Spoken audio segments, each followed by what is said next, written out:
choquant, surprenant, mais au fil du semestre, je vous donnerai assez de preuves pour vous convaincre que tout ça est vrai.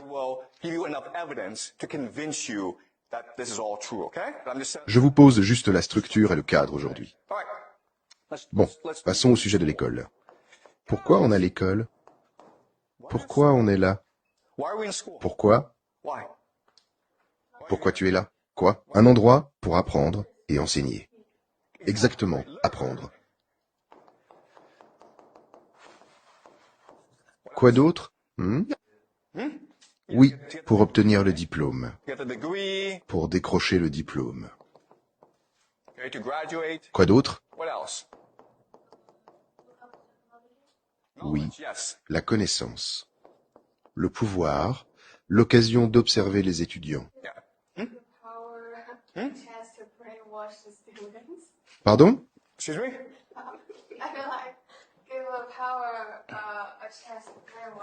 Le lavage de cerveau. Et vous savez quoi? La bonne réponse, c'est le lavage de cerveau. Tout le reste est un mensonge. Alors, qu'est-ce que tu fais à l'école? Tu vas en cours, tu écoutes un exposé, tu lis des livres, non? Puis tu passes un examen, tu rédiges un mémoire, et le prof te donne une note.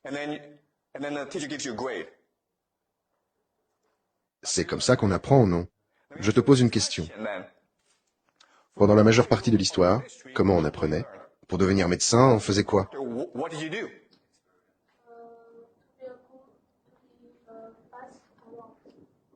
La réponse, c'est l'expérience, on le fait, non? Laissez-moi vous poser cette question.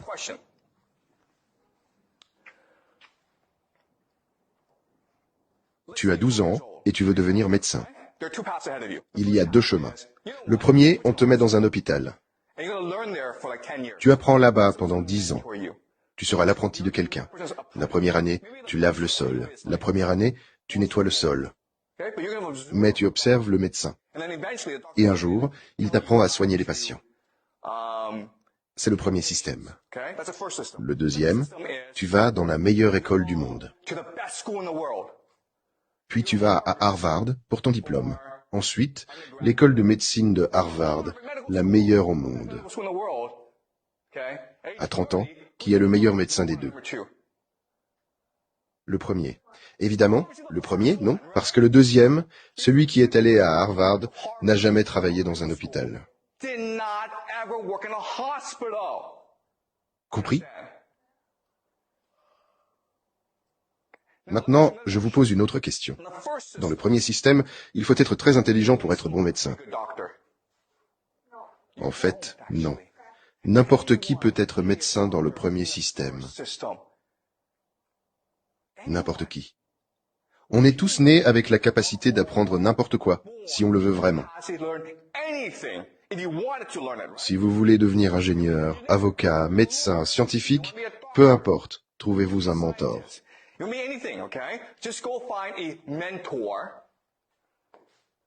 Quelqu'un qui peut vous apprendre comment faire. Et je vous garantis que vous apprendrez à le faire bien. N'importe qui peut y arriver. N'importe qui peut le faire. Mais notre système dit aux élèves, toi, tu es intelligent, toi, non. Les élèves intelligents vont dans de bonnes écoles, de bonnes universités et trouvent de bons emplois. Les autres vont faire la plonge. Ça n'a pas été le cas pendant la plus grande partie de l'histoire humaine.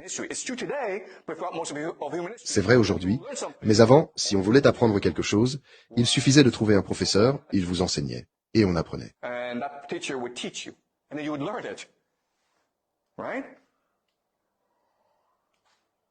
L'école n'est pas un lieu pour apprendre à apprendre. L'école ne vous transmet pas de connaissances, elle ne fait pas ça. L'école est un lieu qui vous conditionne.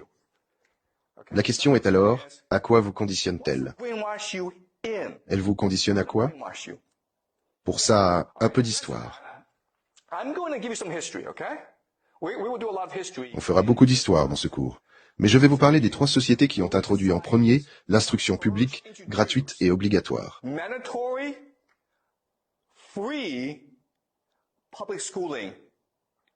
Dans le monde. La première, c'est Sparte. Sparte était une petite cité-État en Grèce il y a environ 3000 ans. Et ils avaient un système où les enfants dès 5 ou 6 ans étaient envoyés à l'école. Et à l'école, ils étaient battus par des plus grands de 9 ou 10 ans. C'est Sparte. La deuxième société, c'était les Aztèques. Les Aztèques. Et eux aussi offraient une éducation obligatoire et gratuite à tous leurs enfants. Pas mal, non?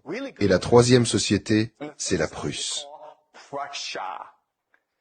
Et en fait, le système prussien, c'est celui que tout le monde utilise aujourd'hui. Vous connaissez un peu d'histoire?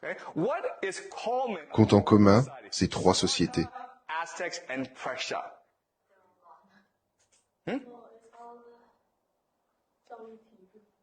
What is common to all three?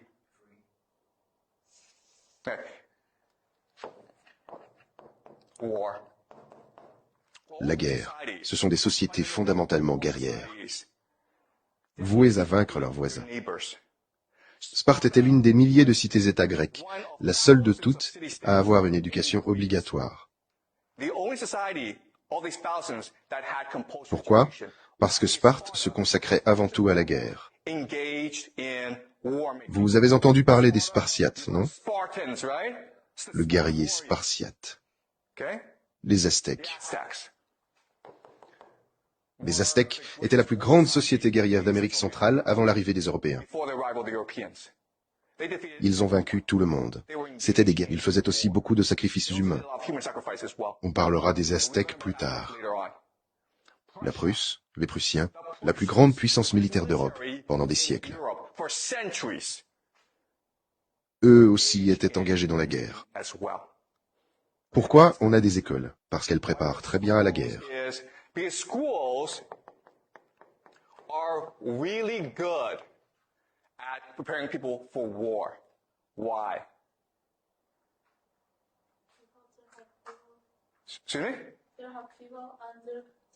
Pourquoi? Pardon?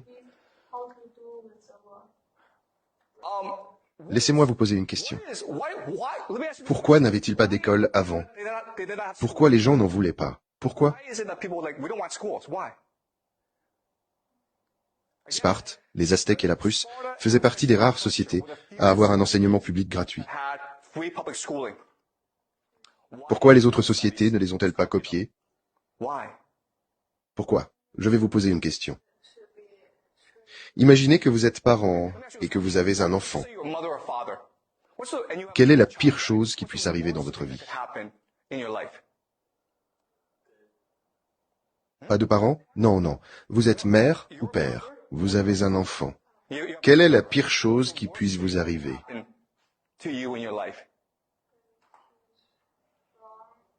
Qu'on vous enlève votre enfant. Et que fait l'école?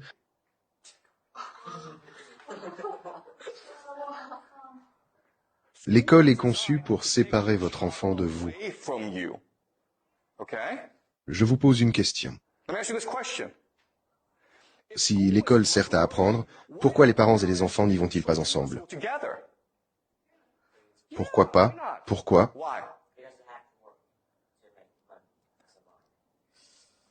Parce que les parents doivent travailler pour survivre, non? Il y a en fait une meilleure raison. C'est une question de conditionnement.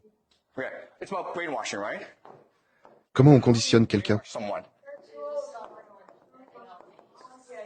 Si vous êtes avec vos parents, est-ce qu'on peut vous manipuler? Non. Parce que vous vous sentez aimé, en sécurité, votre parent va vous protéger. Vous demandez à votre parent, ce prof, il me ment. Et le parent dit, oui, c'est seulement parce qu'on vous a séparé de vos parents que vous êtes prêt à être conditionné. Pourquoi? Qu'est-ce qui se passe quand on vous sépare de vos parents? Comment vous vous sentez? Comment vous vous sentez? Oui, exactement. En insécurité, anxieux, effrayé. Vous avez perdu votre parent. Vous avez 4, 5, 6 ans. Vous cherchez à qui faire confiance. À qui vous faites confiance? à votre professeur. Ce qu'il dit devient la vérité.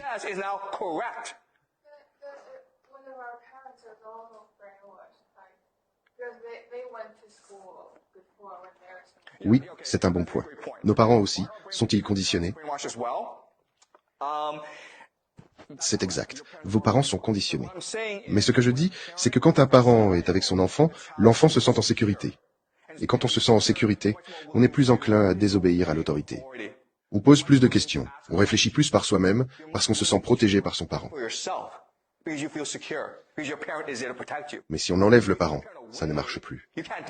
On doit alors se fier au professeur, qui peut nous conditionner.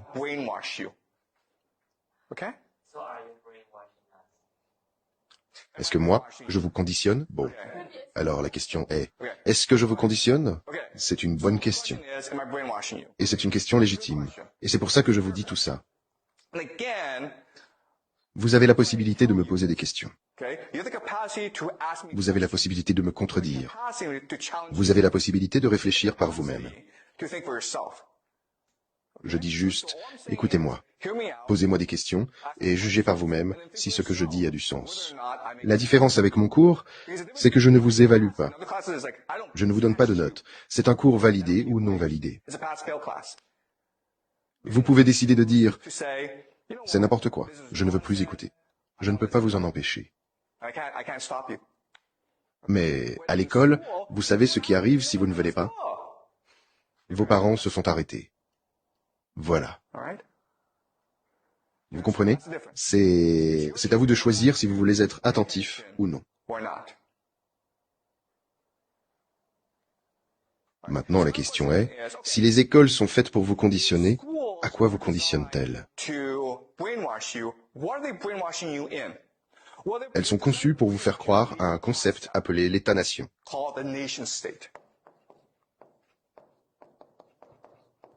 L'État-nation.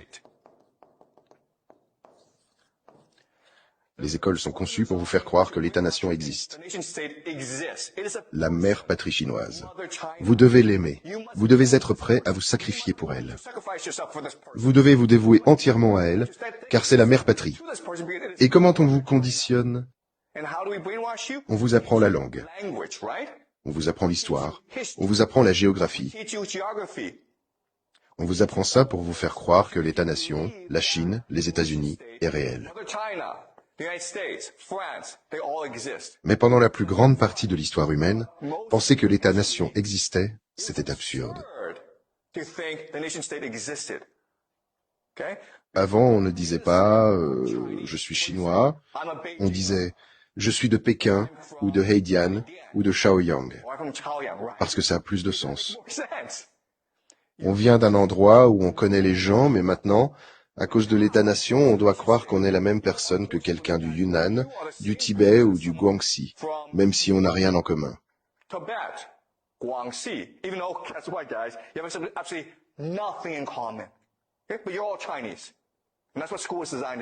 Mais on est tous chinois, et c'est exactement pour ça que l'école existe. L'école est faite pour implanter en vous une fausse mémoire d'un État-nation. C'est ça l'histoire, la fausse mémoire d'un État-nation.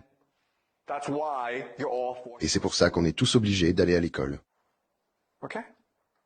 On veut aussi que vous pensiez au diplôme et au travail, comme tout le monde. Pas que vous créiez quelque chose par vous-même.